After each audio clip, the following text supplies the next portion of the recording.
Shalom, shalom, shalom, shalom, shalom, everybody. Yahweh Hashem, Yahweh Shah, Barakatham. Shalom, family. How y'all doing today, man? It's your boy, your brother Eleazar, man. Here back with another banger, man. Is there an agenda, man? Pushing interracial couples, man. We see it all over the news. We see it, Shalaka. We see it all over the commercials. We see it in the movies, and all of a sudden, is an agenda to push interracial marriage. So we gonna go into this a little bit, but first of all, we give all praise, glory, and honor to the Yahweh, by Hashem, Yahweh Shah, Barakatham. Wow, the brothers come on in, man. There's a lot going on in the news, a lot going on in the world today, man. And so we gonna through the scriptures and through the spirit of the Ruach Dash, man, and hopefully we get some understanding on this interracial thing, man. I'll hold for 1 second, make sure I got this in the link. Yeah, kind of in the link. I think everybody. Let me know if y'all can be able to get in and get into this. I got a comment. Shalom, shalom, sister Shalisha. Shalom, shalom, shalom, Shabbat shalom, sister. So all praises, man. So what do y'all think, man? Isn't it an agenda, man? Isn't it an agenda? All of a sudden, we seeing interracial marriages on the rise. We start to see, they had the movie Get Out, and Get Out was alluding to get out if you're a black man in America, get out for marrying a white woman, and vice versa. If you're a black woman in America, get out for marrying a white man. So so it's a lot going on with that interracial, man. Every time I go into the store, especially down here in Locust Grove, I see a lot of interracial couples, man. Is something? Is that what God ordained? Did He ordain for black people and white people to marry? And I say black and white because that's what you see the majority of the time. But it's any nation. Did the Most High created Israel to mingle with the other nations? I know Brother Phineas just brought out a lesson on Wednesday about concubines, and so that's one aspect of things that Israel really don't teach about concubines, but they teach polygamy. And so we're going to go into the text a little bit after we watch a couple of videos on how we see that this thing is becoming an issue. And is it an agenda? Is all of a sudden they pushing interracial marriages as an agenda? Because back in the days, black men got killed for sleeping with white women, and vice versa. They could rape our women all day long. It was fine. It was fine. They was cool with that. But when it came to black men dealing with white women, they was either castrated or lynched, right? And so now all of a sudden, Joe Biden just passed a bill that protect interracial marriages. He just passed a bill that protect interracial marriages. And why does it need to be protected? Right? Shalom, shalom, shalom. Y'all about to yourself. Shalom, brother Mike. Hey, shalom, brother. Shalom. Shalom, family. How's everybody? All praise. Right now, you're the only one on. But so we going into this. Is an agenda for interracial marriages, man. We see the writing in the wall, man. We see the writings on the wall that they always promoting movies and commercials with interracial marriages, man, interracial couples, or you see that it's on the rise for having biracial kids, right? We starting to see this thing happening. We see this is nothing but a repeat, man. So do you think it's an agenda, brother, that all of a sudden we start to see interracial marriages on the rise, brother?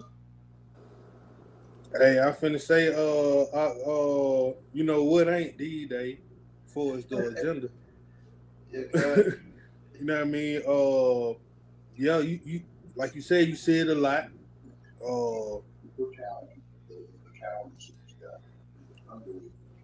You know, I don't know. It could be aimed at the reproduction thing.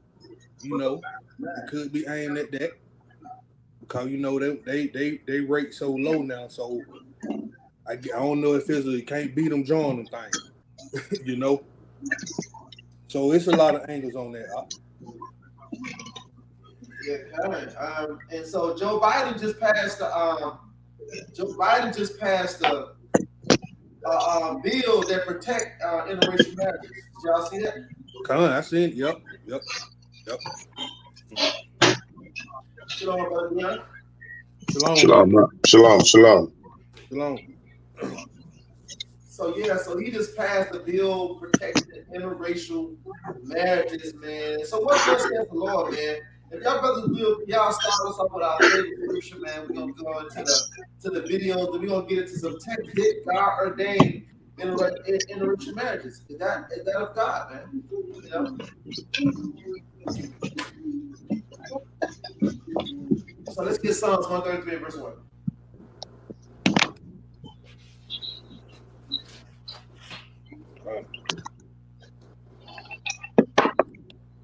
It's the book of Psalms, chapter 133 and verse 1. Behold, how good and how pleasant it is for brethren to dwell together in unity. It is like the precious ornament upon the head that ran down upon the beard, even Aaron's beard, that went down to the skirts of his garment, as the dew of Hermon, and as the dew that descended upon the mountains of Zion. For there the Lord commanded the blessing, even life forevermore. Selah. Selah, man. So how good and pleasant it is for brothers to dwell in unity, man. And so we always start off with that precept because that's what the world needs now is more Israel love, man. Israel needs to be in the forefront of this love thing, man. Because if anybody don't love each other, it's the black and the Spanish and Native American people, man. All right. We got a real special hatred towards one another, man, that we need to stop. Right. So interracial, man. What y'all brothers give me that in Deuteronomy 7 verse 6, man. Deuteronomy. Matter of fact, start at Deuteronomy 7 and 1. And so I know a lot of times in Israel we have this thing about let's only talk about the Canaanite women. And so yeah, man, but it's problematic because there's other texts that's contradicting to that ideology, right? And it was only talking about the Canaanite women that Israel was not supposed to be. And we're gonna get into that, and then we're gonna get into some of these videos. But we're gonna start out with the scripture today. Let's just do a brief summary on did God ordain Israel, Black and Hispanics, and Native American to deal with other nations in a sexual way, right? So let's get into Deuteronomy 7 and verse 1. We're gonna go into the text a little bit. This is Deuteronomy chapter 7 and verse 1. Okay.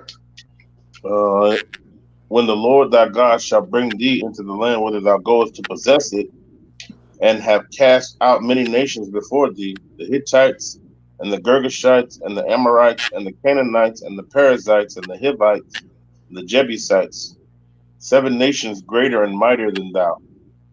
And when the Lord thy God shall deliver them before thee, thou shalt smite them, and utterly destroy them. Thou shalt make no covenant with them, nor show mercy unto them. Neither shalt thou make marriages with them. Thy daughters thou shalt not give unto his sons, nor his daughters shalt thou take unto thy son. For they will turn away thy son from following me, and that they may serve other gods. So will the anger of the Lord be kindled against you, and destroy thee suddenly. But thus, So that's it, brother. Shalak, the water, brother. So it says, and I want to show y'all something, right? Because you're gonna see right here it says, and they will turn away thy son from following me, that they may serve other gods, right? And so this is what happens. Why God told us don't even deal with the Canaanites, the Hittites, the Girgasites. So people say, well, that's the only nation God was talking about. But we don't get into the text, right? And show you that that's not true. That's not true. Let's get that to Isaiah right quick. Hold on, let me see. Isaiah 55. Let me show y'all. Let's get into the text real quick and show you the mindset of the Lord. Isaiah 55. 55. Let me get it real quick.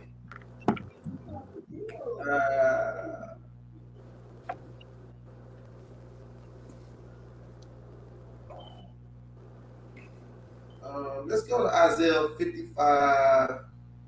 And let's start at verse 7. Isaiah 55, verse 7. God. It's the book of Isaiah, chapter 55, verse 7. Okay.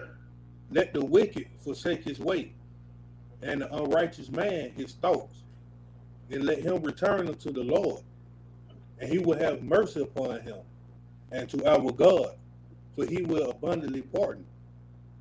For my thoughts are not your thoughts, neither are your ways my ways, said the Lord. But as the heavens are higher than the earth, so are my ways higher than your ways, and my thoughts than your thoughts. But for as the rain cometh down, and the snow from heaven, and returneth not thither, but watereth the earth, and maketh it bring forth the bud, that it may give seed to the sower, and bread to the eater. So shall my word be that goeth forth out of my mouth. It shall not return unto me void, but it shall accomplish that which I please, and it shall prosper in the things whereunto I send it. Water. So the Most High says, Shalom, Brother Phineas. Shalom, up. Shalom, shalom. Shalom, brother. So the Most High said that, verse 11, so shall my word be that goeth out of my mouth, it shall not return unto me void, but it shall accomplish that which I please, that it shall prosper in the things whereunto I sent it. And so we got to understand that the things that come out of God's mouth it won't come back to him void. So we seen in Deuteronomy 7:1 when he said, don't deal with the Canaanites, right? He said, don't deal with these Canaanites, don't deal with the Hittites, don't deal with the Gergesites, right? But we got to understand the Most High is consistent. His consistency is what we got to understand about the Most High. And that's what the prophets of old understood it. So let's get Ezra real quick. Let's get Ezra 9. Let's start at verse 1. Ezra 9 and 1. We're going to do a brief summary on how the Most High told us don't deal with these nations, and then we're going to get into the videos, right? But let's get to Ezra 9 and verse 1. Let's get into the text a little bit. Ezra 9 and verse 1. This is the book of Ezra, chapter 9. And verse 1. And it reads, now when these things were done, the princes came to me, saying, the people of Israel and the priests and the Levites have not separated themselves from the people of the lands, doing according to their abominations, even of the Canaanites, the Hittites, the Perizzites, the Jebusites, the Ammonites, the Moabites, the Egyptians, and the Amorites. And the Amorites, right? It's Shalakia. So you see, at first it said the Canaanites, the Hittites, the Perizzites, and the Jebusites, but now it said and the Ammonites and the Moabites, the Egyptians and the Amorites, right? So these are people that was clean to Israel. Remember now, when they went into Canaan, they moved the Canaanites out and the Jebusites that was in the land, but it was other people that went in the land with Israel, and there was also some of those people still remaining in the land with Israel. So that's why you see other nations here, right? Verse 2, keep reading. Verse 2. For they have taken of their daughters for themselves and for their sons, so that the holy seed have mingled themselves with the people of those lands. Yea, the hand of the princes and rulers have been chief in this trespass. Shalakia. What does it mean, chief in this trespass? What does that mean? Leaders. They've been the top.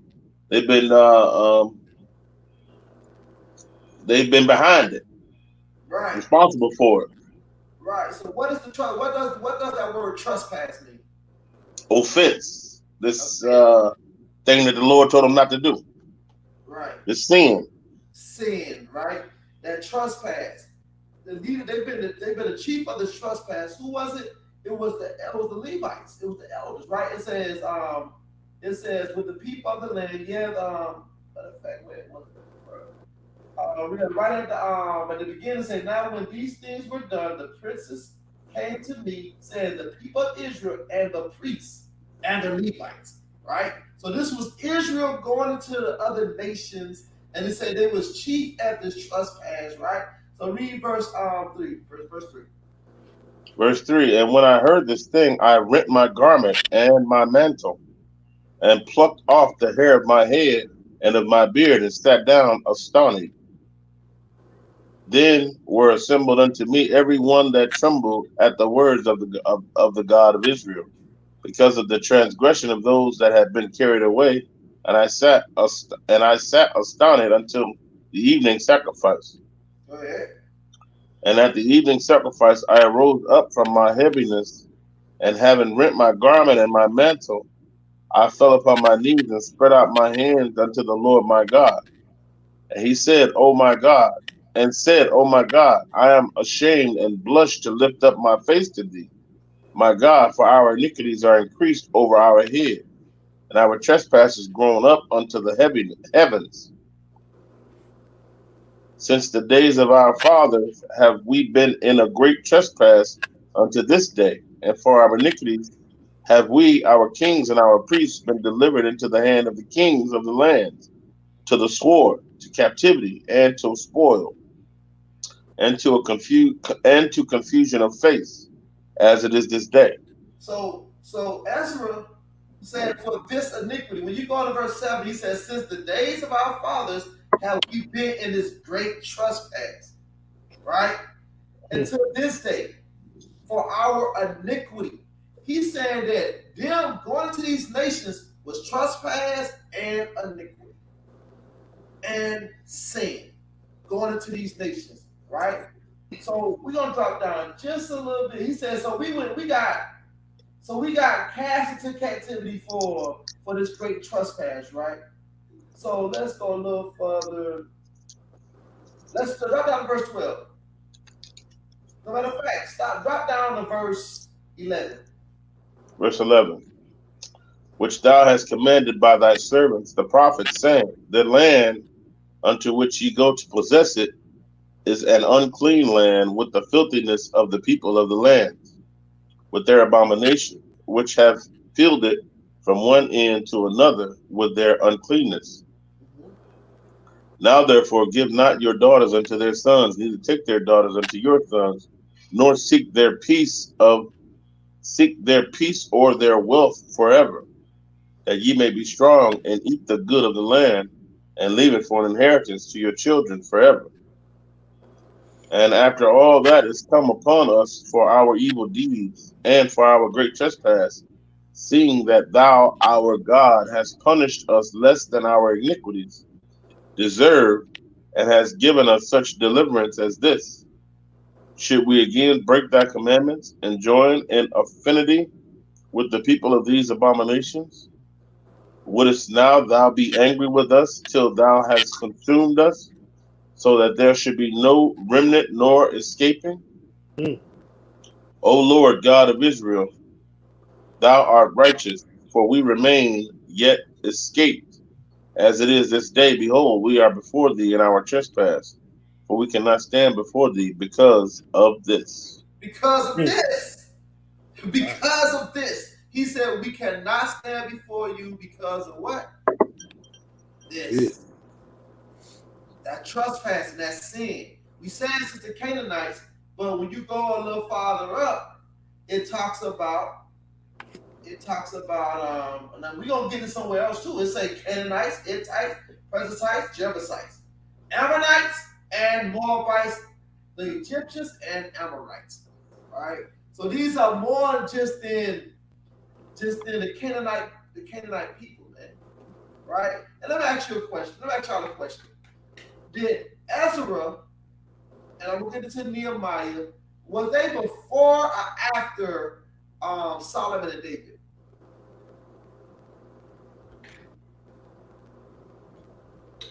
That's probably a question Brother Phineas can answer. It was after It was after, during right? the second rebuilding of second temple. Con. And we always talk about dispensations. We always talk about dispensations, right? And how, and we gonna get into Solomon transgression, right? And then we gonna get into other nations who he told us don't go into, right? And then we gonna get into the video, right?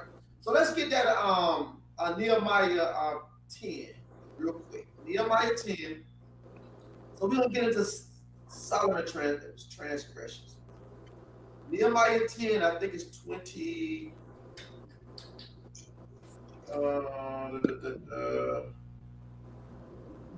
Okay.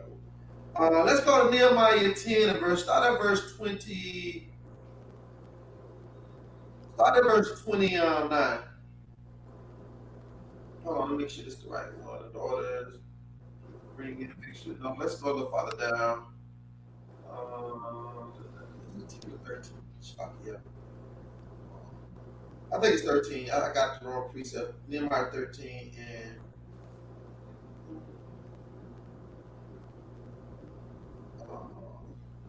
let's start at verse 23. Nehemiah 10 to 13. Nehemiah 13 and 23. God. It's the book of Nehemiah, chapter 13, verse 23. Okay. In those days also saw I Jews that had married wives of Ashdod, of Ammon, and of Moab. And their children spake half in the speech of Ashdod, and could not speak in the Jews' language, but according to the language of each people. And I contended with them, and cursed them, and smote certain of them, and plucked off their hair, and made them swear by God, saying, Ye shall not give your daughters unto their sons, nor take their daughters unto your sons, or for yourselves. Did not Solomon king of Israel sin by these things? Yet among many nations was there no king like him, who was beloved of his God, and God made him king over all Israel. Nevertheless, even him did outlandish women cause to sin. Cause to what? Sin. Cause to sin, right? And see, we gotta understand. People be saying that because Solomon started building them temples and they was worshiping their gods. And yeah, that's part of it. But God said that they was gonna cause our heart to go after their gods. And Solomon was the wisest king ever, man. Nehemiah said, yet there was no king wiser than Solomon. And here it is, in 2023, we think we can do what Solomon couldn't do. Right? So we think we can do what Solomon couldn't do. And so it says, did not Solomon sin? That's the word I'm looking for. Did not Solomon sin? Right? And this is Nehemiah. He said, did not Solomon sin right here, verse 26? Did not Solomon, king of Israel, sin by these things? Right?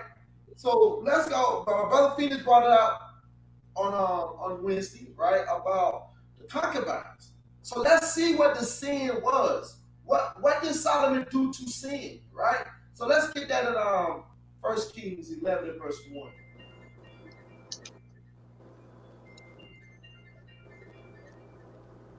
Shalaki, if I can say something real quick on the whole on that language thing, is like, he's saying that the kids couldn't even speak Hebrew no more.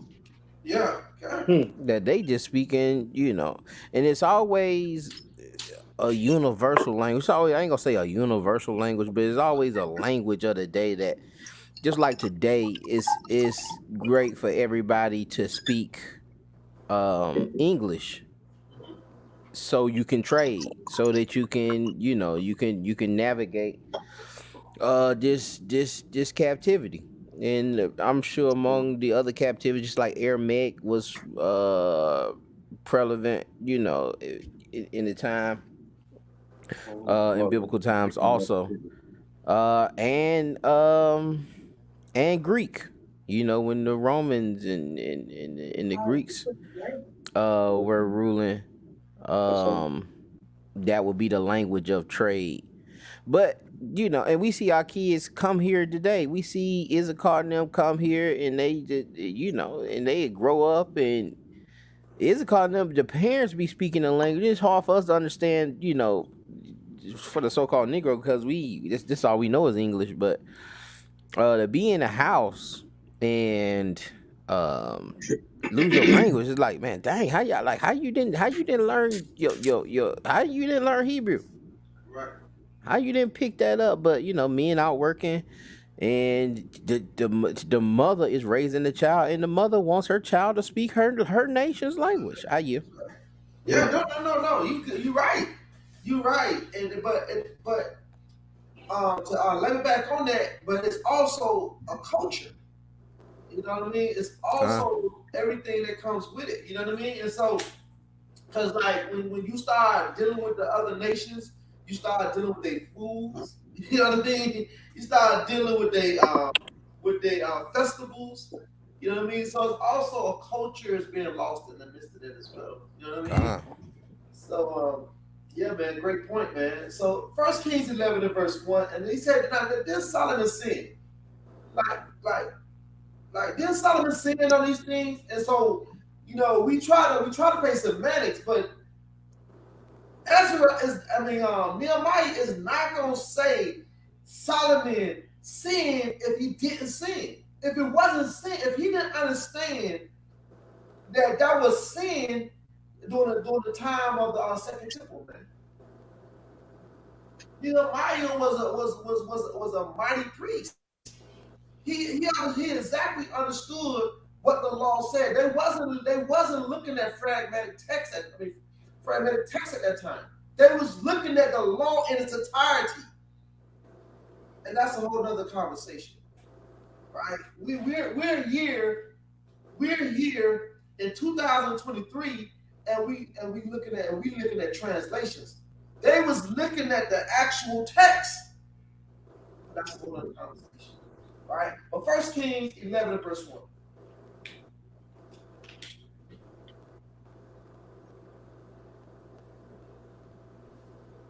You got that out? Cause on me. I got you. I got it. This the book of First Kings, chapter 11, verse 1. Uh-huh. But King Solomon loved many strange women, together with the daughter of Pharaoh, women of the Moabites, Ammonites, Edomites, Zidonians, and Hittites, of the nations concerning which the Lord said unto the children of Israel, ye shall not go into them, neither shall they come in unto you. You read. Go ahead. For surely they will turn away your heart from their after their gods. Solomon clave unto these in love. He claimed unto them in love, right? So here it is. It's not got the Edomites here, right? And said that other nations who the Most High say don't go into. You see, Ezra said the same thing, right? But then we go to Deuteronomy 7 and verse 1 and say, well, that was only talking about the Canaanites. All right. So let's go to our first address. Standard first address 8. And you're going to see address called the same nation that Nehemiah is seeing. Shalak, I just wanted to make another point here with the Solomon loved many strange women. All right, names all the nations. Of the nations that the Lord told you don't go into them, and then the precept prior that I had just brought out with the turning his the women turning him away from, turning him away from the Lord. All right. So of the nations concerning the Lord told you not to deal with, ye shall not go in them, neither shall they come in unto you, for surely they will turn your hearts after their gods. And Solomon had 700, and Solomon had 3. Like, it's not in the tone of something good. All right, it's not in a tone of they're bragging about how many wives he had. He said, "Yeah, I told you not to go into these jokers. These women gonna turn you away, and this joker here had 700, had 300." Yeah, okay. And so I think we be reading it with the wrong tone, like in the midst of him just saying that he has to say how great Solomon was because he had all of these wives. No, that's not what he's saying.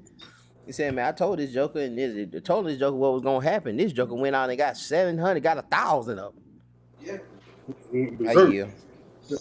Hey, and that goes back to how we is today, bro. That's the same tone when a man had a women, he'll play them. We boasting that. We were just talking about it today, brother Phineas. Like, you know what I mean? You, like, if women see their son, you know, as a little baby have little women's after little girls after them, oh man, you got the girls at you, whoop, whoop, whoop, whoop. Like, we promote that ideology for our men to be men whores, man. So in Israel, they looking at it as a good thing, but the text is really saying that Solomon was screwed up. He screwed up with all the women.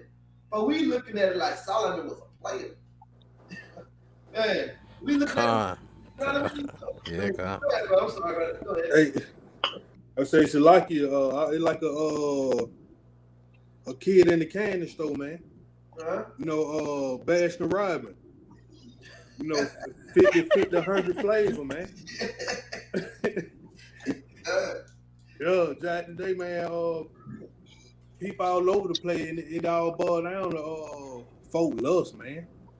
That's all it boiled down to, man. You know, you talking about you love, it's a thin line, not only between love and hate, but love and lust. Right here. Yeah, kind. So it said Solomon cleaved to them in love, man. And that's what I'm saying. It's like it's flesh. God. And not only that Solomon messed up, but he messed up for all of us because the nation got divided because of that, man. That's how bad it got under the Most High skin, man, because he divided the nation based on that, man. The nation got split because of that, man. Brother Phineas went over that, man. How the northern kingdom, southern kingdom got split. You know, Jeroboam and Rehoboam were just playing a part because it was already a foreshadow of something that was going to already happen. So they were just playing a part, man. They was playing a role, man. You know what I mean? So, and that's the same thing as Judas Iscariot, man. He's playing his role, man. You know, it was already foreshadowed thing that Christ was going to die, man. Right? So, but you know, that's another conversation, right? So let's go to 1 Esdras 8, and let's start at verse 68. Because you're going to see the same thing that you see in Ezra, that you see in Nehemiah, and now you're going to see Esdras, which is Ezra, but they're going to go in a little more in depth, right? So let's go to 1 Esdras 8 and verse 68, and let's get it again. This is 1 Ezra chapter 8 and verse 68. Now when these things were done, the rulers came unto me and said, the nation of Israel, the princes, Shlakia, the nation of Israel, the princes, the priests and Levites, have not put away from them the strange people of the land, nor the pollutions of the Gentiles, to wit, of the Canaanites, Hittites, Pharisaites, Jebusites, and Moabites, Egyptians, and Edomites. Shlakia, I want to just break one thing. It say, nor the pollution of the Gentiles. And when you go into Acts 15 and start at verse 15, it goes into that. The first thing it told the Gentiles to do is what? That you can't do not, you know, that you have to stay away from pollution of idols. That's what they're talking about, the pollution of the Gentiles. Like, you got to stay away from this Christmas idolatry. You got to stay away from the things that America participated in. And that's the same thing when you go into Acts 15 and 15, and that whole thing about, you know, that James stood up and said that we said no such thing, but you stay away from pollution of idols. That's the same thing. You stay away from those false gods. You know what I mean? But I just wanted to just Just throw that in, man, just in case I want to link that into that precept. Go ahead. Verse 70. For both they and their sons have married with their daughters, and the holy seed is mixed with the strange people of the land. And from the beginning of this matter, the rulers and the great men have been partakers of this iniquity. Mhm. And as soon as I had heard these things, I rent my clothes and the holy garment, and pulled off the hair from off my head and beard, and sat me down sad and very heavy. So right here, this is Edris, which is Ezra, right? And so when you understand this, he's taking a Nazarite vow. That's what Nazarite vow is. You shave your hair off your beard and off your head, right? So you taking a Nazarite vow, right? Because this is something serious. This is really serious. For this man had to rent his clothes and to be sit down and with very heaviness. This really bothered Ezra's, man. So what you think Ezra would be if he was living in 2023? What you think is his reaction would be to see all this stuff going on, man? Running into a brick wall full speed. Yeah, man. He's sick with heaviness, man. It's sinking him to his core, right? Verse 72, can you read? Verse 72. So all they that were then moved at the word of the Lord God of Israel assembled unto me, whilst I mourned for the iniquity. But I sat still full of heaviness until the evening sacrifice. Then rising up from the fast with my clothes and the holy garment rent, and bowing my knees and stretching forth my hands unto the Lord, I said, O Lord, I am confounded and ashamed before thy face. For our sins are multiplied over our heads, and our ignorances have reached up unto heaven.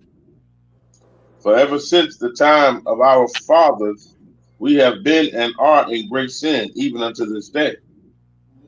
And for our sins and our fathers, we, with our brethren and our kings and our priests, were given up unto the kings of the earth, to the sword and to captivity, and for a prey with shame unto this day. And you see the same thing in Ezra 9. It's the same account, but they're going to go on a little more in depth, right? Go ahead. 78. 78. And now in some measure have mercy been showed unto us from thee, O Lord, that there should be left us a root and a name in the place of thy sanctuary, and to discover unto us a light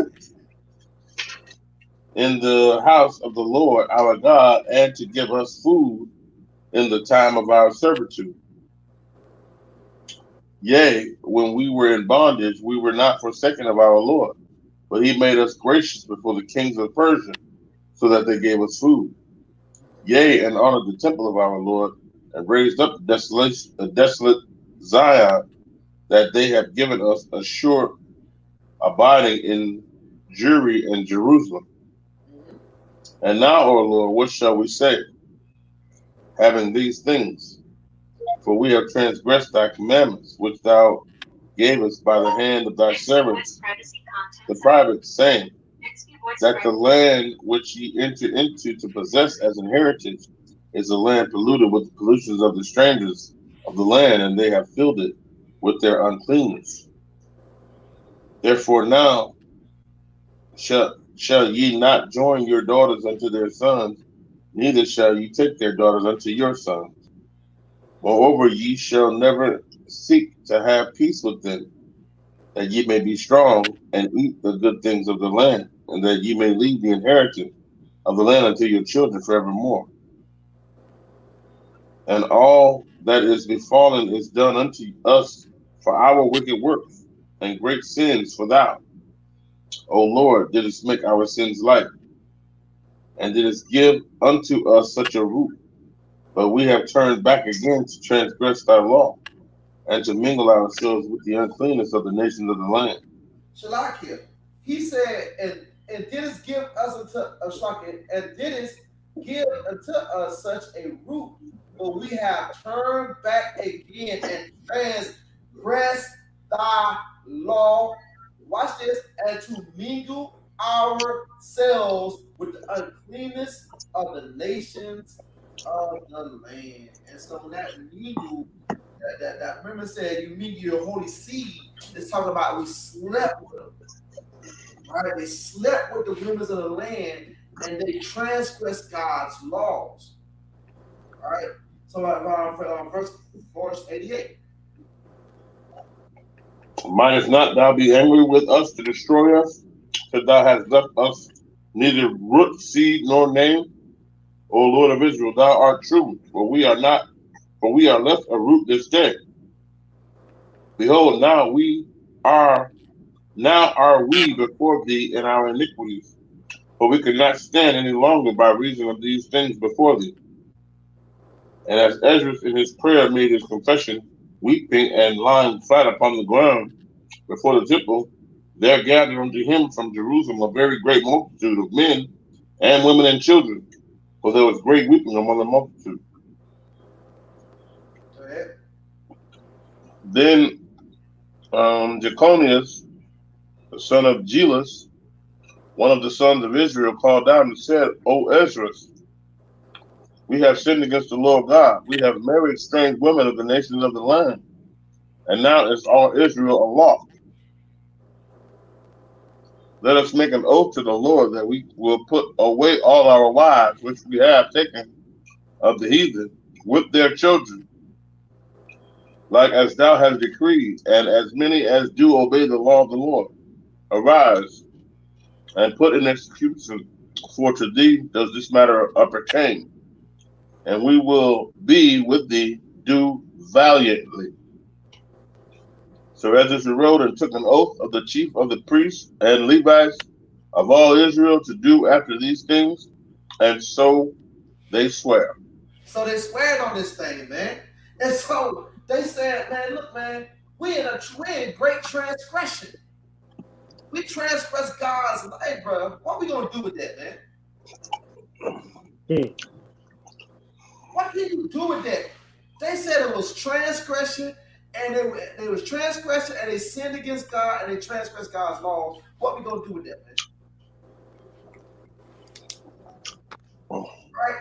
Let's see. I don't know about a little farther. I think it's 65. It goes into the nations. Watch this. Let's go a little farther. Let's go a little farther. It says the nations. Watch this. Let's go. Let's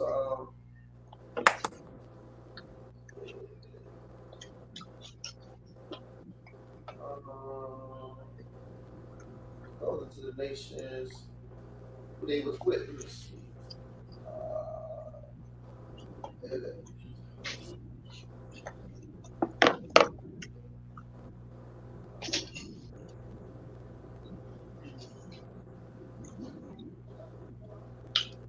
I thought. Let me look at my other Bible. Man, I got it highlighted. I thought it was in there too, man. But yeah, y'all. Brother Phoenix, say something real quick. Let me look for this right quick.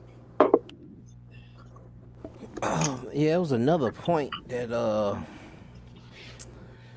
I seen in there. I'm trying to bring it back to the giving away. He was telling you don't give your son unto them and don't give your daughters unto them. And don't you take them for your daughter. Don't you take their daughters for your son. And I was thinking when it was being read, I was like, is there anywhere in the text where they've been given where the father gives him another one? Like at what point is it like and he's grown, so the father really only gives you the first of one wife. Um, all the other times, you taking, jokers was taking their own wives, but the father, when I think it was Abraham, yeah, when Abraham sent his servant out to get him a wife for Isaac. Um, that's it. After that, if Isaac went and got another wife, he got another wife. But that father, culturally, as we see, that father only giving them one wife. Even Jacob, that was something that he arranged. He really didn't arrange it. Laban kind of threw that at him and kind of juked on him a little bit. But um, culturally, I'm gonna have to look into it. But culturally, it seems that father's only giving you only giving you one. He ain't going out just okay. Well, let me get you 5 right now. Let me go and I'll pay this diary for 5 of them. Load you up, and yeah, man, you can make that family great, man. You ain't getting 2 at a time. I don't know, but I ain't even gonna say that because it may, the ham and them other cultures out there in Africa, man, they're married 2 at a time, man. I'm probably sure that I can probably see one of them kings or something, marrying 2, 3 of them at a time. Hey, But Salak, go ahead, hey, you ain't see I was just a news article came across my YouTube, man, and it showed a guy in Africa. He got 11 wives, 11 or 12. He got 102 children and 593 great grandchildren. Wow, yeah. 67, he say he having no more because his money dwindling. What? His money dwindling. He's going broke. He should have been broke. That made me think. I don't even know how you keep up with that. Yeah, ain't no way. Well, over here we be crying. We got 2 on child support and 2 child support payments, man. The world. Wow, man. Yep. How you even name all them kids? How you even know their names and remember them? He said he don't. That's the thing. He said, man, I know they face it. Yeah. I can't tell you their name. Hey, come here. Yeah. Yeah. Hey, Shalakia. Go ahead. I'd be interested to know how Solomon took care. If 300 wives, that means you sort of a caretaker for these women. But how did you get to 700 concubines? Like, I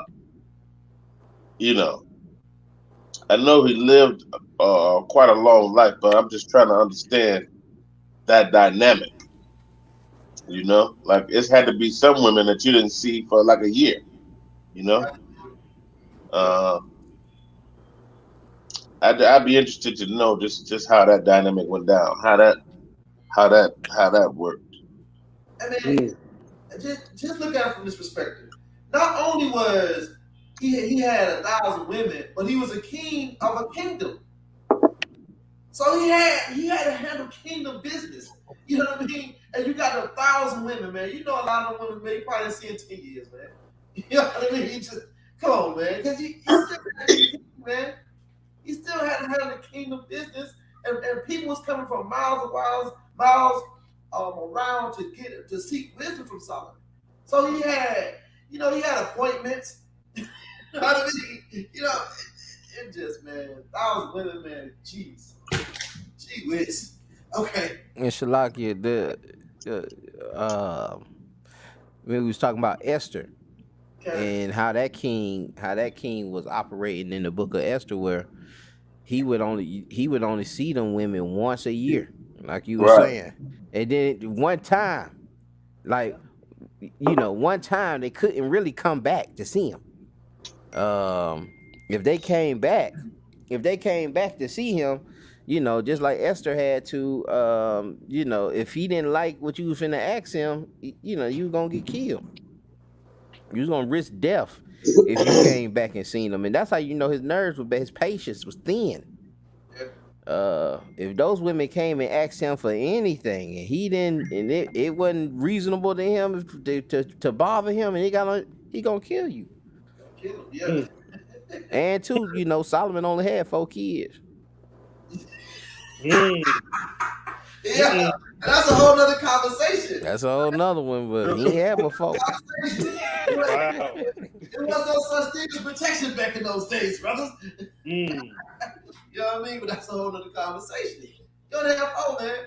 And look, and so it was first Esdras 8:69. The nations of Israel, the princes and the priests and the Levites had not put away from them the strange people of the land, nor the pollution of the Gentiles, to wit, of the Canaanites, the Hittites, the Perizzites, the Jebusites, the Moabites, Egyptians and Edomites, right? So that's not that's more nations. Like I said, man, when you go into the text, when you go to Deuteronomy 23, and it said, "Thou shalt abhor Edomite or an Egyptian," they was in the land with Israel, all right? So even it's like a constitution, man.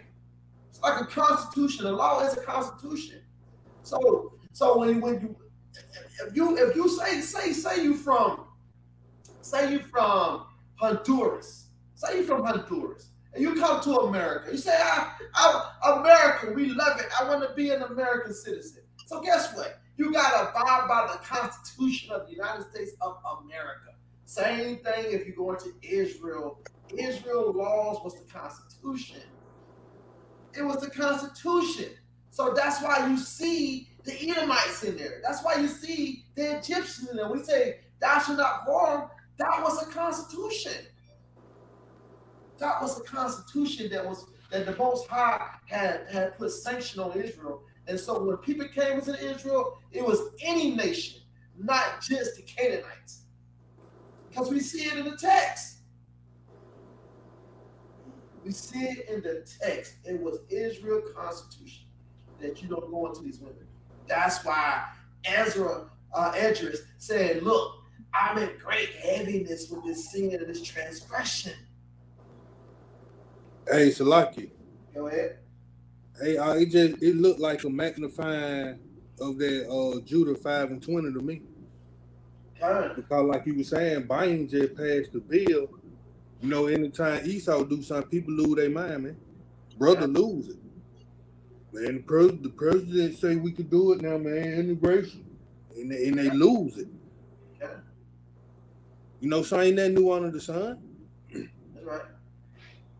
Yeah. Okay. So it was y'all brother got anything else before we go into this these videos, man? I just wanted to bring that out. And then when you get into first Esdras 9,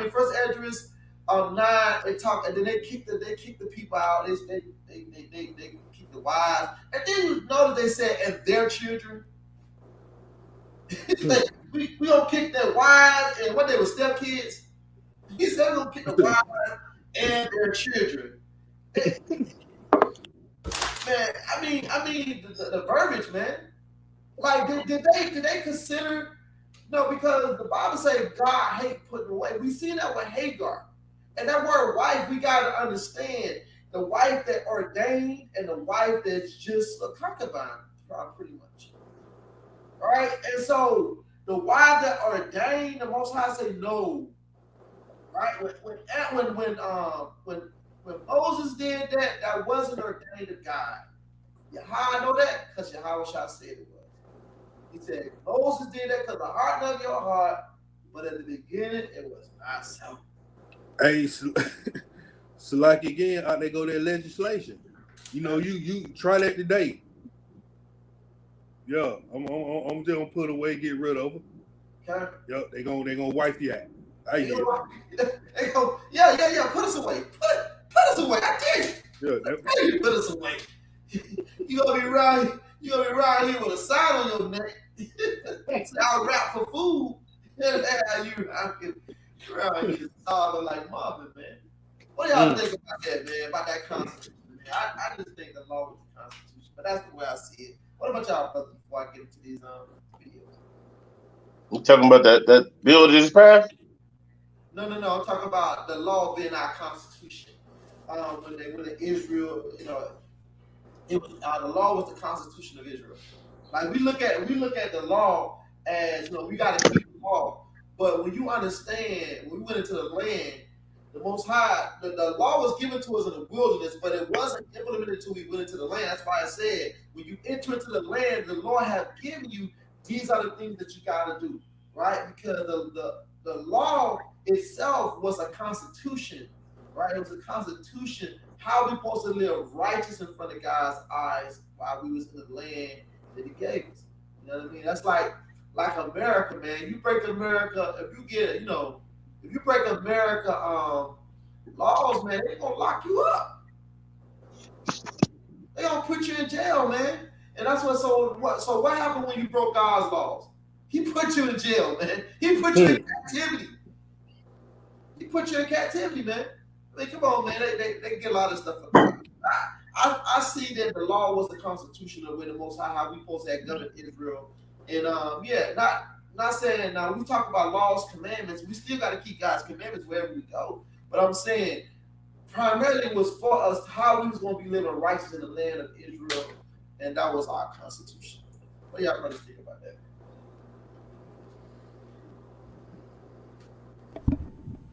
Con, I agree.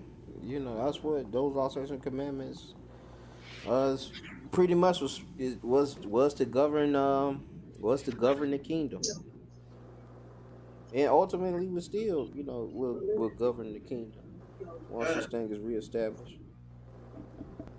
Okay.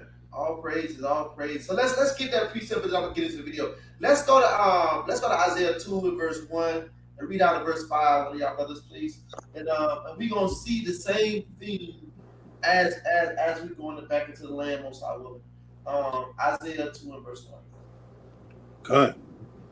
It's the book of Isaiah, chapter 2, verse 1.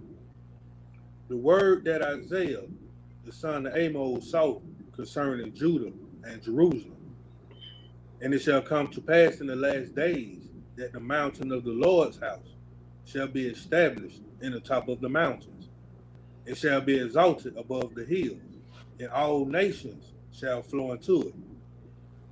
And many people shall go and say, Come ye, and let us go up to the mountain of the Lord, to the house of the God of Jacob, and he will teach us of his ways, and we will walk in his paths. For out of Zion shall go forth the law, and the word of the Lord from Jerusalem. And he shall judge among the nations, and shall rebuke many people.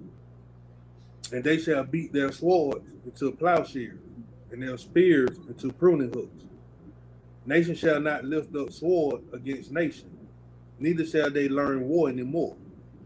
O house of Jacob, come ye, and let us walk in the light of the Lord. Shalakia. And so you see that it talks about last days. Now the content just changed in verse 5. It said, "Oh Jacob, oh house of Jacob, come ye and let us walk in the light of the Lord." And see, that's a referendum to all of us, Israel, that let's come and walk in the light of the Lord, because nations gonna ride. The nations gonna come up to the house of the Lord and say, "Let us go into the house of the Lord," because the laws with Yahweh, man. Right? And he gonna teach us his ways, because out of Zion should come forth the law. You know, that's what I'm saying. These nations don't come to the mountain of the Lord, man. You know what I mean? So we can't forget about that, man. We can't forget about in the last days, man. This is how you know it's an end time prophecies, because there ain't gonna be no more war, man. It says nations. It says verse 4. It said, "And he shall judge among the nations, and shall rebuke many people, and they shall beat their swords into plowshares and their spears into pruning hooks. Nations shall not lift up swords against nations, neither shall they learn war anymore." And we know right now in Syria is a major war going on. So we know that's an end time prophecy. Right? We know that's an end time prophecy because war is still going on. So I just wanted to go on that a little bit, but the topic was, is there an agenda pushing interracial couples, right? Because we know we stay in America, man, and if a black man got caught, the white woman, man, you know, they done burned cities because they said that a brother he bumped into a white woman and touched the butt, and they burned down Oklahoma City, Tulsa, Oklahoma, man, because the man said he bumped into her while she was on the elevator, and they burnt the whole city down, man. Now Emmett Till, they still trying to persecute. They just did a special on the Emmett Till murder, man, and they lynched him and burnt him because they say he whistled at a white woman. Now here in 2023, it's all good that you can sleep with Becky, man. Right? Hey, Shalakia, Go ahead. you know what's strange about that? They say they can't go out the lady who did that, made that accusation on Emmett Till, man, because she too old, right? Right. But they just locked up a 97-year-old lady. She was a German. Yep. She was a secretary at the concentration camp. Right. They got her though. She committed a crime against the so-called Jews. I yell. The ish people, right? And look, I yell on it. And look, they did the same dude. They did a German soldier in New York City like that. Huh? They wheeled him out in a wheelchair and they deported him, brother. They deported him, man. Come on, man. Come on, man. You know that's the hypocrisy of it, man. That is the hypocrisy of it, man. You know, and so. And yeah, man, and so you know, it's no limit on murder, man. You know what I mean? It's no limit on murder, man. If you kill somebody, man, if it happened 100 years ago, man, they can come back and lock you up for it, man. Right. But yeah, so let's get into this video. Is it a gender push on interracial couples? I'm gonna play the videos and I want to get y'all opinion on this. Let me play the first video, man. Shalakia.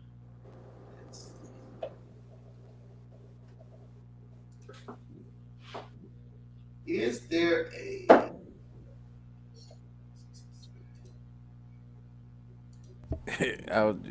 when I be watching Berean, they call them folks the little hats. Who is that, bro? The ish people, they call them little hats. Call them the little hats. Events are back, you guys. Events are back. They're booking speakers like you. They're paying them $5,000.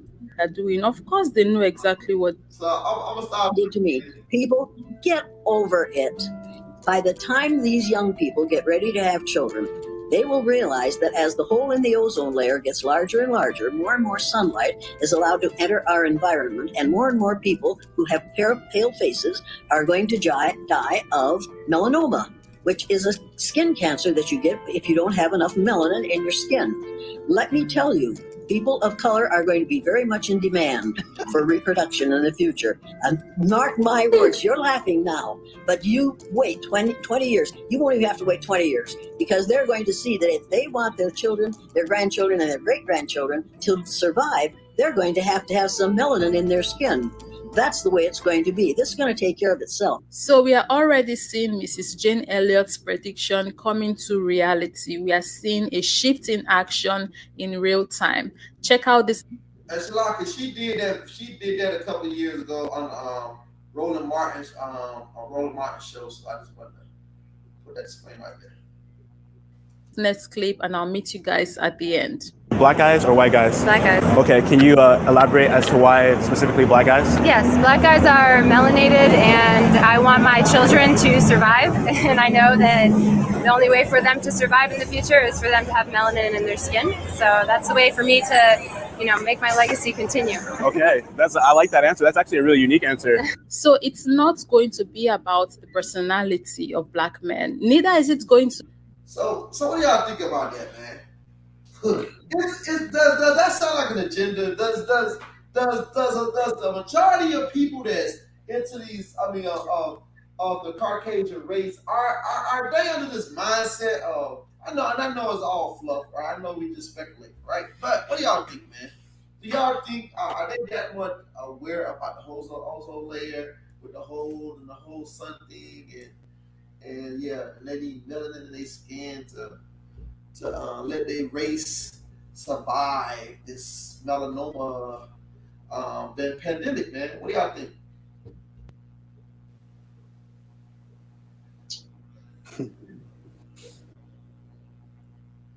Anybody? They can't cut your tongue, man. I mean, do y'all think it's an agenda? You know, they did the movie Get Out, right? And Get Out was kind of alluding to that. Like they were taking the brain, putting the brains, putting white people's brains in black people's bodies. All right, Get Out was kind of alluding to that, like we gonna need y'all to survive, right? You know, Salakia, ain't nothing these people do gonna help them, man. Right. You know, when it all boil down to it, because they don't believe in the Most High anyway, man.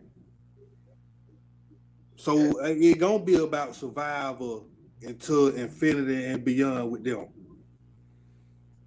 You know, they don't believe. Yeah, it's the end, all right, but not the end they think. Hey, Shalakia. Go ahead. I believe it has a ring of truth to it. Mm-hmm. But in my experience, the people that I've met with black fathers and white mothers, some of them have been some of the most pro-black people ever. Mm-hmm. Like seriously racist against white people, besides their mama. So they might, she might think her legacy is gonna get prolonged or have a history to it.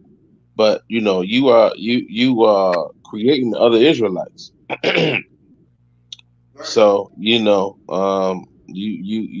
add to the army, whether you like it or not. So if you think you might be prolonging you think you're prolonging your. First of all, if you're a woman, they're not even taking your name. So and 9 out of 10, if there's an inheritance, they're not gonna give it to that black child.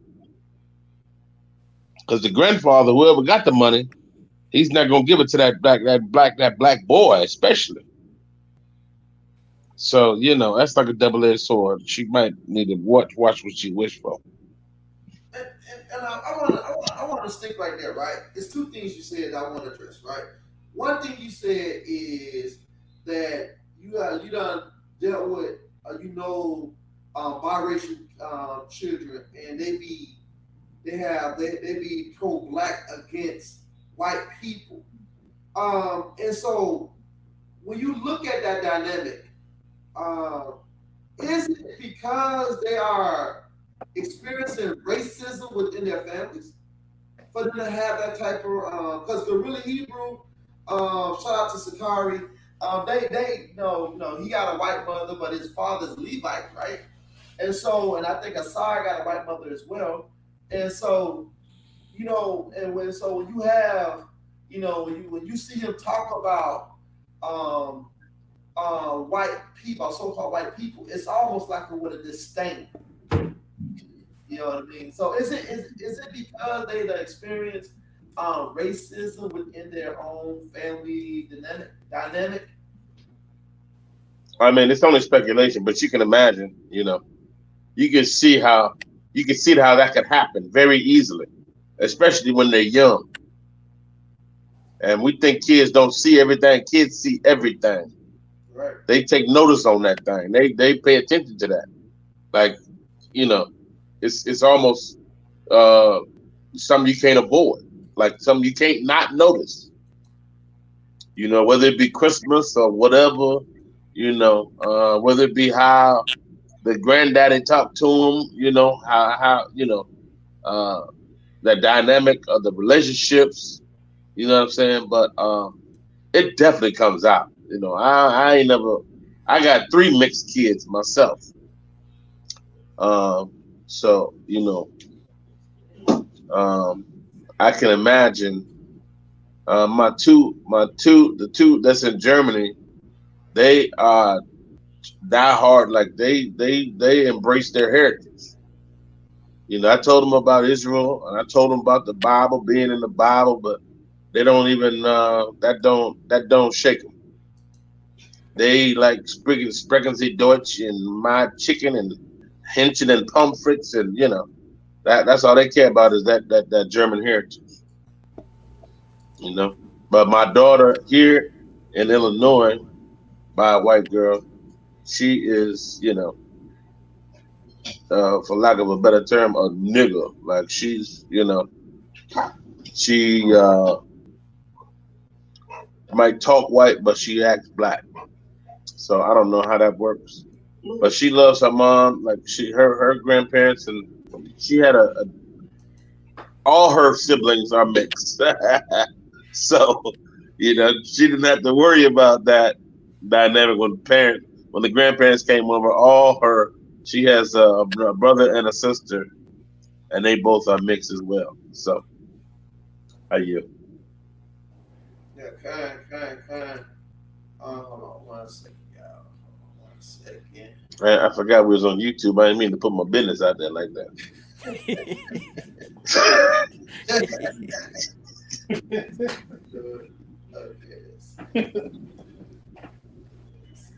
But if they do believe that, it's just you got to do what you got to do for survival. It's one of the basic instincts.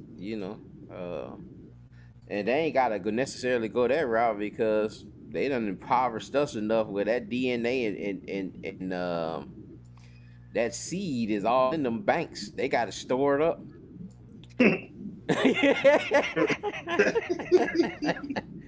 They got plenty of it stored up.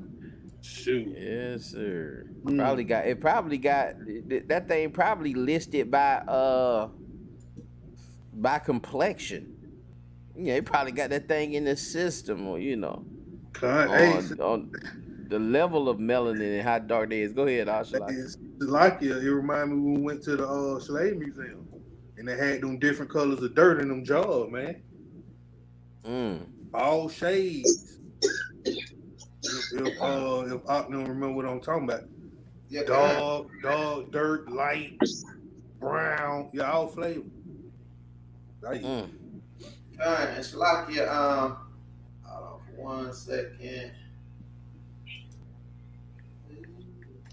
1 second. My bad. Hold on 1 second, fellas. Trying this. Let's see. 1 second. I'm trying to put my fair use banner up a little bit, but Fair use. Fair use.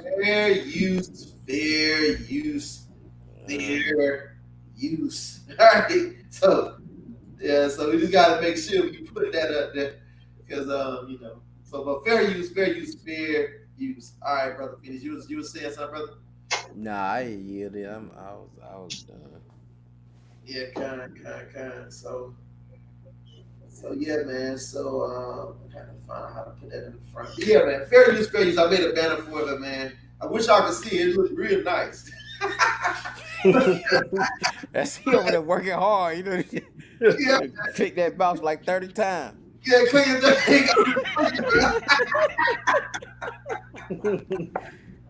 God, But don't give up on that thing, man. Yeah, man. But fair Put use. it in the chat. Put it in the chat. They put it in the chat. Put it in the chat real quick, man, because put it in the chat real quick. And all right, y'all. All right, put it in the chat. It's in the chat. Fair use. All right, fair use. Right. So we see where they said it is an agenda. Yeah, I want my hey man, survival, man. It's survival, right? I want to leave a legacy behind, man. And yeah. So let's get another one. I want to show y'all something that another non-melanated person said about it as well, man. Let me pull it up real quick. Let's see. I want to see what y'all think about this. Coming y'all from the Lions Republic. When you swim around in the rabbit hole, that's very dark and very deep, you come across things that you wish you wouldn't have. And I'm here to introduce to you another thing, because as we dive in this hole of traffickers and abusers and all this, you come across, and you can't help it because it's right there, the whole melanin harvesting trade. Okay, let me help y'all understand quickly what that is. Melanin is an aromatic biopolymer and organic semiconductor that is responsible for human skin tone. It's in black cats, black Angus cows, crows. It's that polymer that makes that skin tone. What a lot of people don't know is melanin is worth more per gram than gold, platinum, and silver. Melanin is coming in at 353. It's actually, I think, gone up to $428 per gram. Whereas gold is like $53, platinum's like $52. And there's this big, humongous market for it. And when and I'm going to use code here, when HC and BC and their foundation, when the earthquakes happened in Haiti and they were going on over there to help, what they did was they planted their foot in Haiti, and by doing that, their foundation, on the surface, it's pretty much, it's planting their feet there in pretense of helping with their sustainable growth and agriculture, energy, environment, tourism, manufacturing, and that's on the forefront. But on the backside of it, the trafficking, the slaves. Hey, Shalakia, the HC and the BC. Y'all know what we talking about, right? Did y'all catch it? Say it again. I missed it. The HC and the BC. So I'm speaking in codes. The HC and the BC. Right? This is video. This is not us, but you talk about Hillary Clinton and Bill Clinton. The Clinton Foundation, when they went over there, they had that. Hillary Clinton brother was in charge of the Clinton Foundation. They was accused of human trafficking. Y'all remember that? Mm-hmm. Yeah, Pizzagate. Yeah. So this is what he's talking about. And I'm trying to talk code here so the algorithms won't pick this up, but also it established a melanin harvesting trade that the foundation is taking advantage of on the Haiti people. And they are using the people to harvest the stuff, okay? It kind of will help you understand why the Democrats in general are for Planned Parenthood and the parents making the choice after the birth of the child on if they want it or they don't. It creates a legal market for such things as adrenochrome, a legal market for such things as melanin, and it enables them on that scale to sell the body parts of children that were either captured for it or legally done by the choice of the mother. I was like, okay, so I've gone through the adrenochrome route. So what is melanin and its purpose?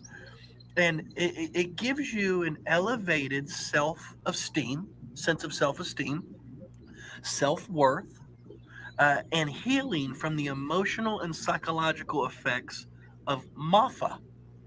I was like, well, what's MAFA? MAFA, and these are the words that are connected to MAFA: African Holocaust, Holocaust of enslavement, and Black Holocaust. So I'm learning here that HC and BC and their foundation have pitched for it and are using the desperation of the people in order for this black market, no pun intended, to harvest organs from the Haitian people. It is some of the most disgusting stuff I'm coming across. But if anything at all, I wanted to connect this for you because when it comes to the foundation and the cronies that are involved, whether it's HC or BC or if it's Adam Schiff or John Podesta, you kind of wonder now why the whole walnut sauce came into play with Podesta's emails, because walnut sauce is actually made of a black child's adrenaline gland. Look, that's another video. I wanted to connect the dots and help y'all get a little bit educated on what melanin is. And it has the same, if not more, money involved with it than adrenochrome and this whole human body part harvesting that the Democrats and folks like the HCs and the BCs and the Adam Schiffs and Yeah. Estes and all of them are simply Get involved somewhere, with. sir. This is Brad Bishop. Do your research. It's pretty. All righty then. Mm. All right.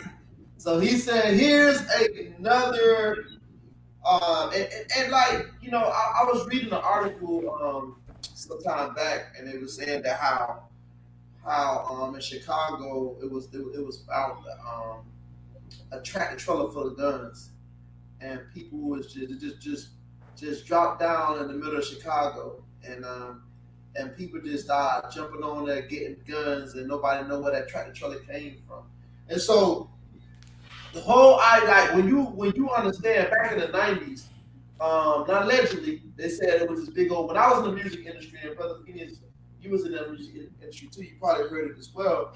But you know, back in the early 90s, before my first contract, it was in '85. I was 15 years old, and so I signed my first contract at 15, and all the music then was really you couldn't even curse on the radio.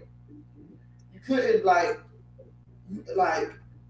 if you said something like I'm not talking about with that explicit barcode that came, you know, after Two Live Crew had that big old stick. But before that happened with Two Live Crew, it wasn't no such thing as cursing on a record. Period. You couldn't curse on the record, right? You couldn't say nothing. You couldn't use the B words or the W words. You couldn't use none of that. Look, I was doing the show in Charleston, South Carolina. I was about 15, and when we got on the show, and it was, matter of fact, I was about 16 because it was during the time of the Two Live Crew thing. And when we walked into the Coliseum, they had the sheriff department out there, and he told us in our face, if you shake your pivot, if you curse, if you say anything that we are deemed to be offensive, you will go to jail. Now, 2023, it looks so different. All right, and so it was a big old thing in the early 90s before gangster rap came out, that they was trying to find a way to destroy black people. Now, this allegedly, right? I heard it in the industry, and then it finally got out. Everybody was talking about it, right? And so, does it make sense that like a lot of this stuff that come upon black people, the black on black crime, all this stuff, because like even when you look at certain things that our kids into, it's already social programming them to be violent. I was talking to a teacher today, and she was telling me that that, you know, she teaches 3-year-olds, you know, all black school, and said they are so violent. Like, what a 3-year-old, like, how do a 3-year-old know to be violent like that?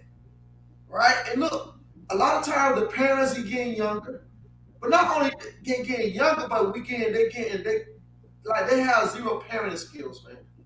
Like, you know, we seen a video with a dude giving his child marijuana, man. Look, the baby was like 8 months old, man, and the baby smoking the weed like she. So it's a whole thing. It's a whole shift going on. And so what it does, it calls graveyards, it calls murders, it calls funerals, but a lot of that stuff, what's happening to our organs, man? What's happening once we get into the mortician and he start doing what he's doing? Because the family don't see the body until the funeral. Like we don't what's going on between the time we leave in the morgue until the time we get to the mortician. What? That's a whole other conversation. I'm just saying, is this a plan? Does this seem plausible that this could be a plan to get our melanin? And yeah, it's all fluff, you know what I mean? But hey, man. Hey, it's like it. Man, go ahead. Hey, just like the days of Noah, it's going to be the coming of the Son of Man. Yeah. This the same thing that got people destroyed during the flood, man. Right. Mixing the animals and trying to figure out what they call God's blueprint. It's a reason, man, these colleges coming out now talking about they want to return bones that they don't had and been, researching and studying for years of our people. Right. Now they coming out talking about they want to return this stuff. Like, what y'all been doing with it?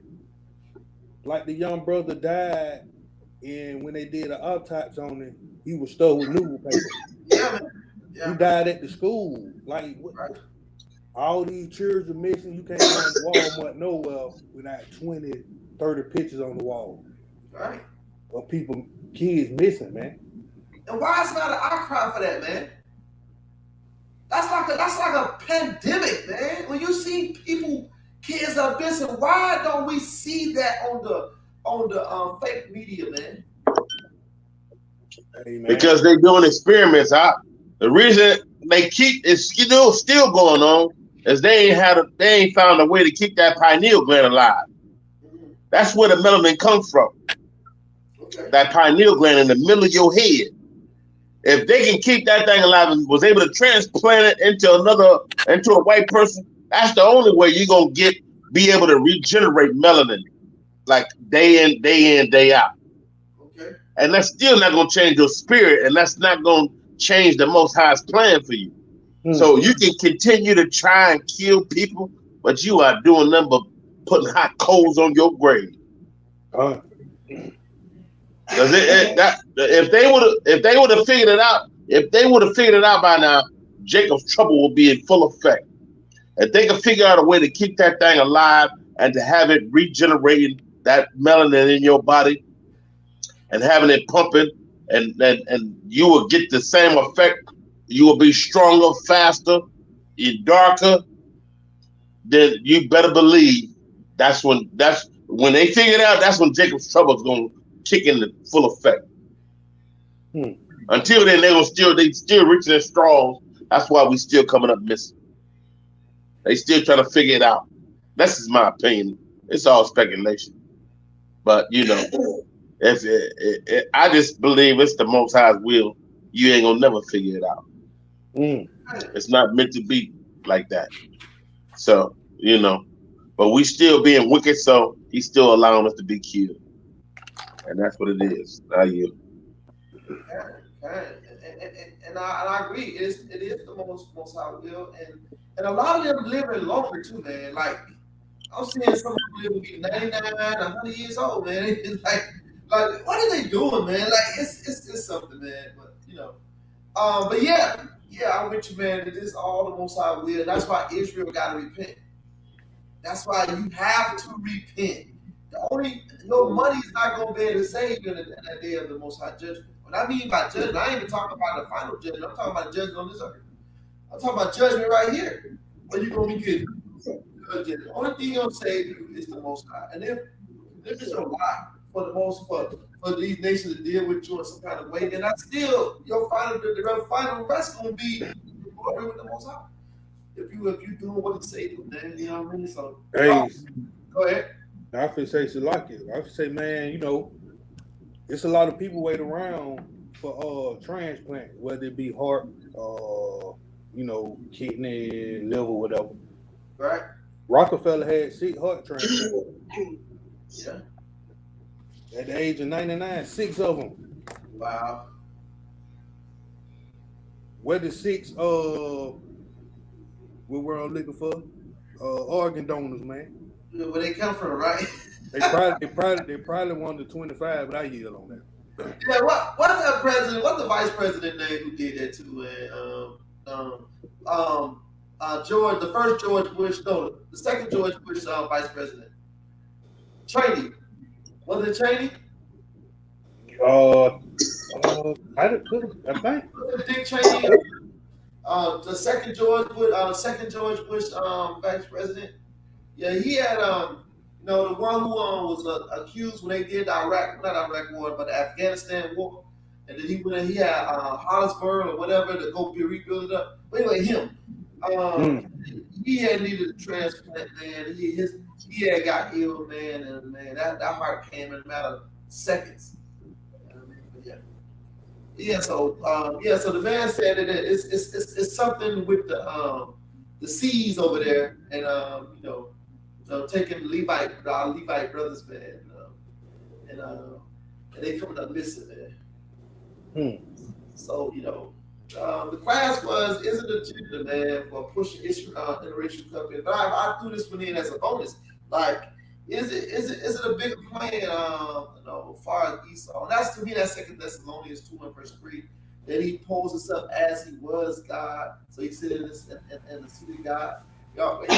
We don't have this. A lot of people think it's an individual. For me, I think it's more of a nation type thing, because you see that when the Most High on the last battles that he had going to be against nations, Esau's and Jacob, the word that nation of Gog and Magog, that's a nation. So I think the final war will be with nations and not with an individual man. You're gonna say something.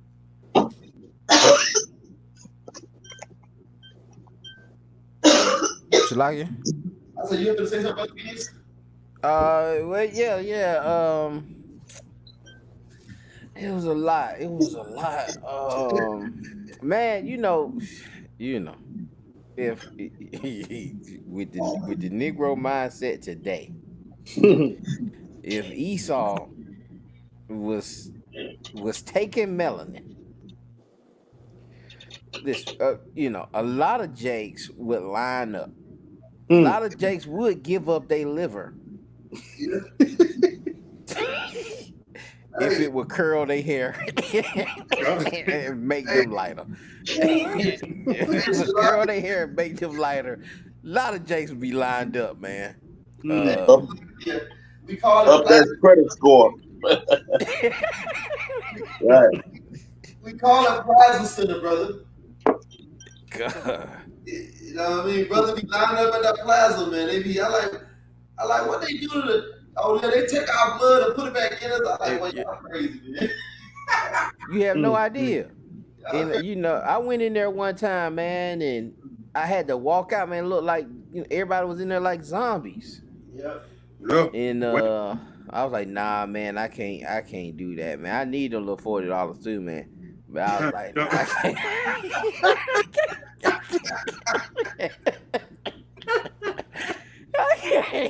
I can't get it. Like, there gotta be a better way. You saying you finna take the blood out? You gonna take the plasma out the blood, and then you gonna put the blood back in me without the plasma? Yeah. Whatever the plasma is, we don't know what no plasma is. We don't know what plasma is, man. But they do this. Like I say, man, we would line, and if we would do that, but we can go in there and be light skinned. We Sister go in there and turn into a red bone. Oh man. You ain't gotta chase these jokers down for that.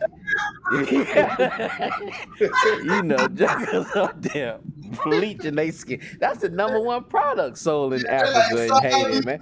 Have you seen what them jokers do, man? Have you seen them videos of them sitting in that tub with that chemical, man, and that stuff just you know, that stuff. It's like their skin is just falling off, Mm-hmm. and Lord, they just sitting in that tub, man, and they just instantly turn. You know, they just instantly turn white. But it looked like they just, and it's not even they don't even look white. It just look like It, it just look like white meat. You know it how looked you? like some. It looked like somebody who been burnt or something. Yeah, You know what I mean? yeah, yeah. It looked like you done burnt the stuff off, and now you just got the white meat showing. Mm. Um, but yeah, man, we sick like that. Also, I seen a YouTube video. I didn't watch the video. I just seen the clip of it. But you know, they were harvesting them livers and stuff from in Philippines and Thailand too. It had like 50 men on the cover. All of them, you know, had their belly swollen and they had that scar. You know, where they done been cut up and sewed back up, and then they wake up somewhere. So them organ harvesting, whatever they doing with it, you know, of course it ain't just like how is it even a black market for that? And what would you do on a black market? Like how you keeping the organs? What are the organs for? And again, we just speculating. But just my understanding of the Negro mindset, well, like my boy, not my boy, but like old Farrakhan said, don't you wish the head on your hair was like your eyebrows? hey, hey, That hey, joke is sick. hey, listen though, man. Hey, check it. When we say that how dark your Habashah was, man, you should see the look of Jake's face. He be like, hey, my God, that ain't my God. You know what I mean? They can't, man. Look, man. If your Habashah was black as he burned in the front of man, half of them ready to go to hell, man. Half of them ready to be thrown in that lake of fire and served to somebody that dark, man. And we gotta make them strong. We gotta make them look mighty. Yeah. Even though the Yeah. text says he wasn't comely. He He wasn't comely. you know, so yeah, you're right. yeah, they made that joker sexy and strong, man, like mighty. Like you know, even Josephus say, you know, if you you know, I don't take it for face value, but he was saying he got a long face and a humpback. But yeah, man, we talking made about that. Shalaka? You talking about Christ? Con, that's what Josephus said. But like I said, I don't take it for face value. For one, I haven't seen it. I haven't seen it in the text and read the exact words, but this is what I've always been told and heard in conversations dealing with Josephus in his description of Christ. That he does say that he was melanated and that he was dark and that he had like a humpback and a long face. So in Isaiah 53:2, when it says, "He hath no form nor comeliness, and when we shall see him, there is no beauty that we should desire him." What does no form mean? Can you see what it is in the? Can you see what it is in the NLT? Yeah, I can do that. Isaiah 53:2. Con. But yeah, I always took that as I don't know about necessarily the form, but that whole thing about just his comeliness and that, you know, we gonna want us a Saul. Con. You know what I'm saying? Well, Yeah, you would just think David that was, you know, David was, you know, David had a little ruddiness to him, you know. He had a little beauty to him, but he was little. He wasn't mighty. He was little. Is that what ruggedness means? It also means beauty. Okay, got two definitions. Okay, because I saw Naquam and David Lynn have a debate about that ruddiness. Right. Yeah, it means that the red heifer, the heifer being ruddy. I done seen brothers break that. Yeah. Break that down. Yeah, NLT says nor comeliness, and when we shall see him, there is no beauty that we should desire. My servant grew up in the Lord's presence like a tender green root, Shalakia. like a root in the ground. There was nothing beautiful or majestic about his appearance, nothing to attract us to him. He was despised and rejected, a man's sorrow. Okay, so that So it still was form, just. Go ahead, it don't Shalaki. really, it don't really say. My bad. I'm gonna look it up in the blue letter and see what's in there. Hold on for a second. Yeah, for that form. But yeah, but we can't help ourselves. Yeah. We can't help ourselves, man. We cannot put no well, you know, I don't even want to talk about the brother, but you'll never see an image of Yahweh Shai looking like the I got him. Got Uh, him. Right. Got him. Yeah, look like he been sucking all three of his fingers forever. And if he came back looking like him, Juggles ain't gonna be lined up, man. Juggles is not finna be lined up for that kind of looking Yahweh shot, man. To the plant. We looking for a calmly. Form. I think Form, it's no form. He have no form. Form. Okay. I'm gonna share the screen with y'all right quick. Let's share that screen.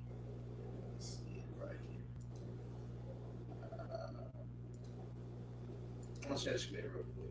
Look it up in the blue letter. Alright. Y'all can see that? Huh.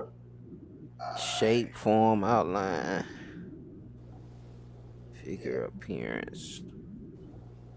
It says, yep, it says figure of appearance, beauty, calmly, countenance, fair, favor, form, goodly, resemble, vintage. Yeah. So it's yeah. So it seems like it's the same thing. Let me see. Psalms H8389. To'er. To'er. To'er. To'er. So yeah, it's the same thing. Almost like I was talking about his form, the way he looked, beauty, whatever. You know what I mean? So it's the same. It's the same word as the Yeah, God, brother Michael put it in there. Put the Josephus in there. What is that? Wikiot? What is that? Oh, yep. Where you put it at? He had that struggle beard. Hold on.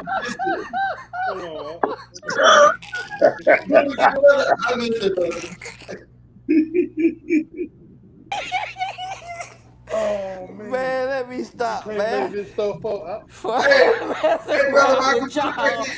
messing around with y'all not making it this thing, man. Oh.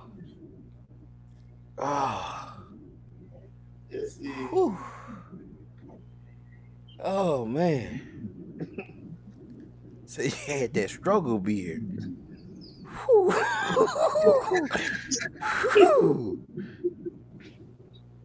Yeah, and the unibrow. Wow. Yeah, man. Yeah. 4.5 feet. Yeah. Come on, man. And but see that goes. That's what I'm saying though, man. You know, and that's why the scripture said that those that worship the Most High don't have to worship in spirit and truth. And I always seen that in the text of why they rejected Christ, man. You know and again, I don't take that for face value, like but I just, But we do know that the scripture said he wasn't gonna be an handsome man. Right. So we do know that, and that's part of the attraction now, man. When you look at a lot of the civil rights movement, civil rights leaders back in the '60s, they were fair skinned, light skinned, and they wasn't. You know what I mean? You know, there was somebody that people won't mind listening to, especially if you get the ladies, the men's gonna follow. That have always been the formula of getting black folks to listen. The men want to be where the ladies at, and the ladies want to listen to somebody. That's why when you look at a lot of these pastors, man, they stick out on GQ magazine, man. You know what I mean? They be debonair, man. All that stuff be by the time, man. Hey, Shalaki, that's another reason why everybody kept questioning him, because he was not of fair countenance. They would think that the Lord's son would be pretty like Rick Fox or something, you know? Like they just kept questioning him, art thou the son of man? You know what I mean? How many times did that happen? Can't be not looking like that. Exactly. Like he was looking like Flavor Flav or something. Like we are. Hey, we heard about Solomon, his 1,000 women, man, and you coming looking like this, man. Come on. Oh man. Man. Yeah, man. But you see that right now today, man. Everybody going to that stuff will be destroyed, man. Hey, Salaki. Hey, y'all ever heard of somebody called Claudette Colvin? Who? Claudette Colvin. Claudette Colvin? Yeah, they were saying she was the one who was behind the bus boycott, but they put Rosa Parks as the face. Oh yeah, yeah. Rosa Parks was not the first one. Yeah, I remember that. Yeah, because she was so-called lighter than the sister. Right. Yeah. Had, she was fair. Oh, Shalaki. She was the first one. She was the one that kicked the boycott. What is that? Memphis boycott off. It was because she would not give up her seat to a white man. Yeah. Right. And then they put Rosa Parks as a face because she was much lighter, and you know. Yeah. And so Anyway. Yeah, kind of. And so when we see that among our people, we got colorism within ourselves, man. You know, but we didn't push that narrative, Shalakia. We didn't push that narrative. I don't think that was black folks that pushed that narrative. I mean, I really don't think that, because we weren't like the voice. We weren't part of the media back then. What narrative? Talking about with Rosa Parks? Yeah. Oh yeah, that was black folks, bro. That was because Rosa Parks, she was a secretary of the lawyer that was part of the whole boycott thing. So Shalakia too. When you get a second. Not when you get a second. When you finish. Yeah, it was more strategic. Right. Because they wouldn't get to. They needed it. Wasn't just one thing to start it, but they were trying to win a case. They were trying to win a legal case, and it was just more. It was just better for them. It was more strategic for them to use. They did it with the darker skinned lady. They did it with a man, that Bernard Rustin dude, but he had a record. But she wasn't only just light skinned, but she was also just clean and had a good record and good reputation. Shalaki. Hey, Shalaki, I was looking right here. It said her case was dropped by the civil rights campaigners because Colvin was unmarried and pregnant during the proceedings. Right.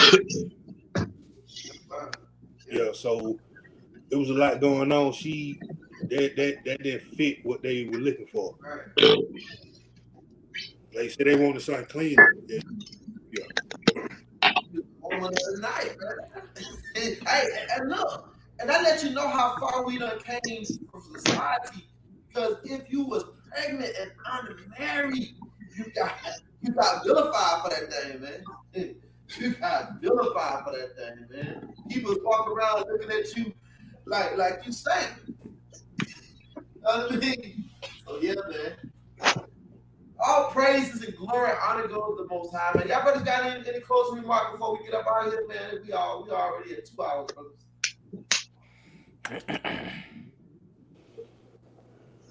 I yield.